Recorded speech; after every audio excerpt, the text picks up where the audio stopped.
I'm Steve Harrison, and with me is Robb Lucy, the author of Legacies Aren't Just for Dead People, president of Engage Communications, where he actually helps people figure out what their legacy is and preserve it and leave it.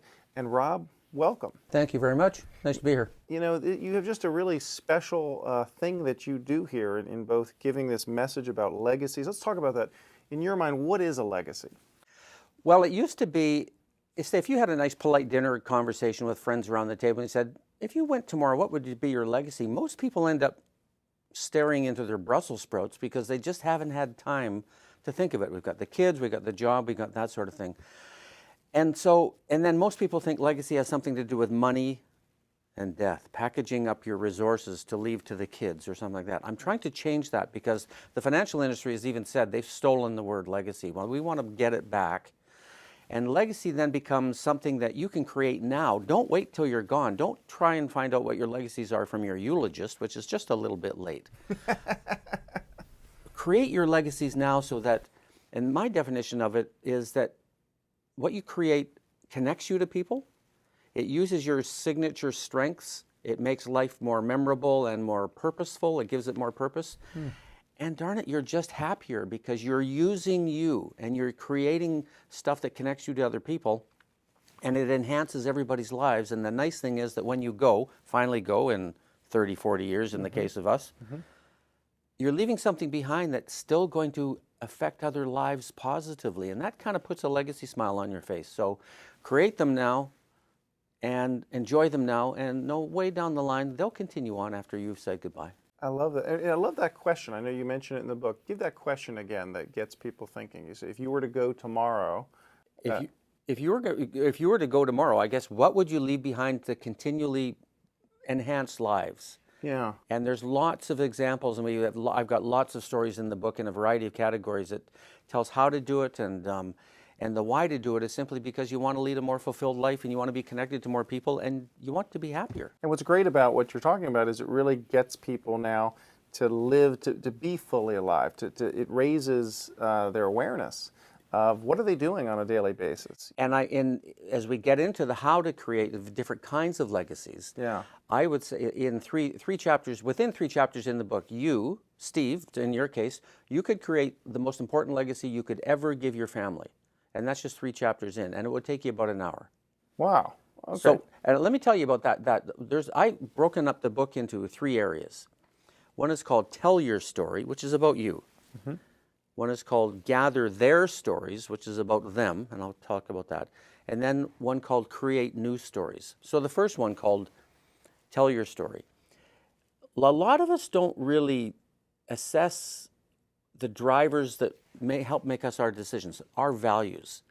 We all have a set of values, and they make the decisions for us quietly behind the scenes sometimes during our life. There's one little legacy called Tell Your Story, which is about, say, you, and I'll deal with you here. It's called Tell Your Story. You would then go in and assess what are the, say, 5 key values that run your life. I did that, and I tell the story of my values in the book. Some of my values are integrity and joy and health and that sort of thing.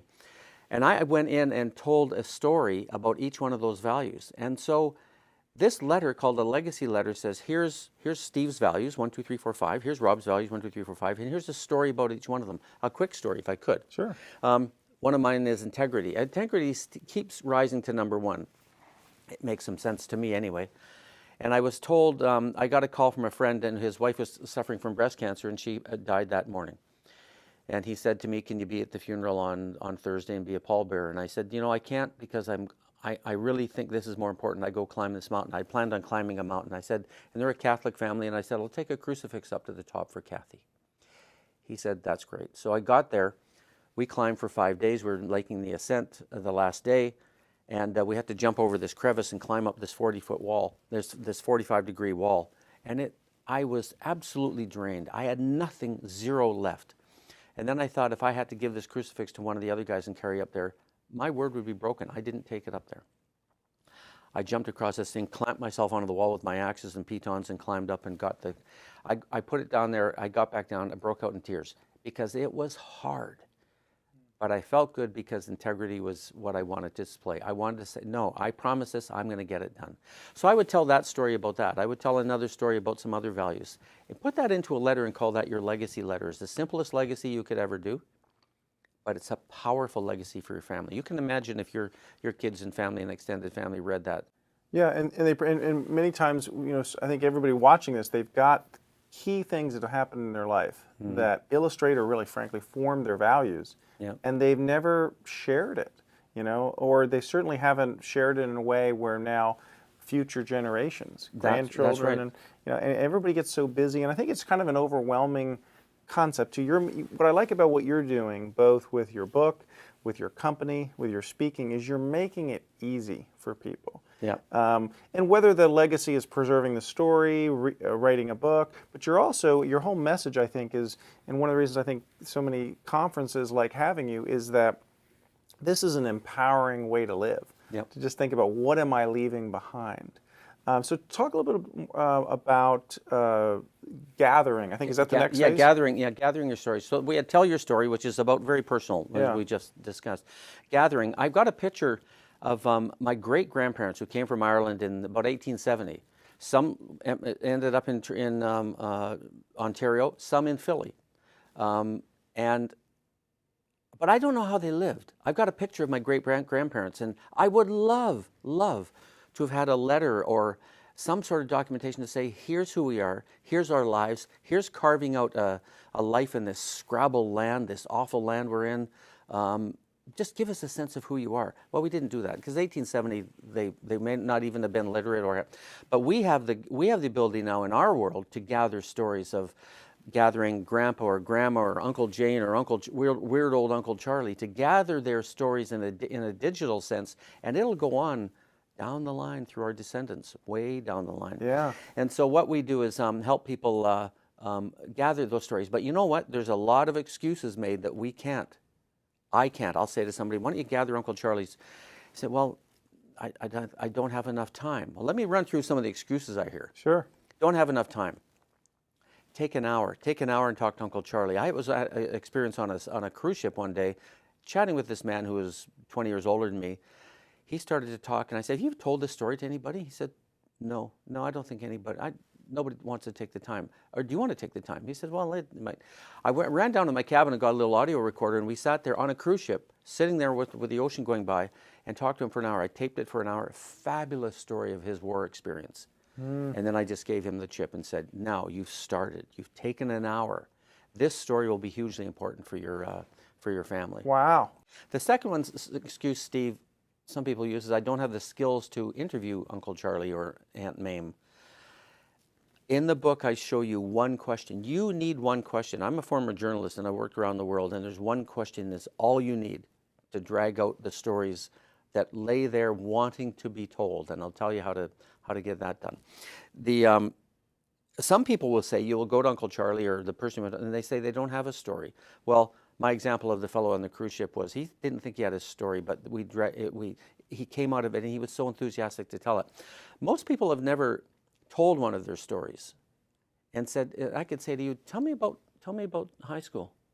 And you'll start, and pretty soon people will get wound up and they'll start telling, and you'll go, wow, that is a very good story. So when people say I don't have a story, my experience is just get them started, and the motor will start revving at a pretty high rate, and you'll get some great stuff back from them. That's fantastic. The other one, we have my great-grandparents, of course, they could have written something down on paper back in 1870. It wouldn't have made it through till now. Now we have digital technology, which means our stories can carry on a long way. They're just ones and zeros, right, in digital technology. But whether it's videotape or audio or a book that is housed in the computer you can print out, the stories we collect now can go on a long time. And they'll learn about great Uncle Steve way back there in 2000 and whatever, right? Because digital technology will allow us to move it down the line. And the other excuse some people say is no one will care. Oh, my father said that to me. He said, why would anybody want to know about my war experience?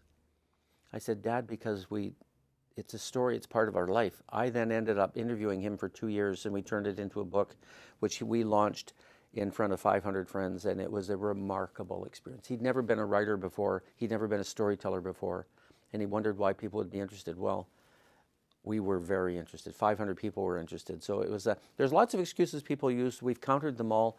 When you've got somebody whose story you don't want to disappear, is there someone in your life whose story you don't want to go away? Then there's a reason to go get it. And so it sounds like your company, in a number of ways, helps people preserve these legacies. Yeah. And so one of the ways it sounds like is to actually interview the people and create a book that they can then literally give people. It could be create a book. I'm an audio guy. I was in radio and journalism, creating an audio tape, just having an interview like you and I sitting here. Yeah. Just record this on audio tape. We're creating a legacy now, Sure, right? And record that on audio tape, and then you can turn that into print. You could turn that into a video, a soundtrack for video. You could turn it into just an audio track to listen to. So it's really easily done. And what we help people do is, a lot of people call themselves storytellers. Well, if I'm interviewing you, you're the storyteller. My job is, I'm the story finder. I want to listen to you and say, Steve, tell me about that accident. And then we get more of the story.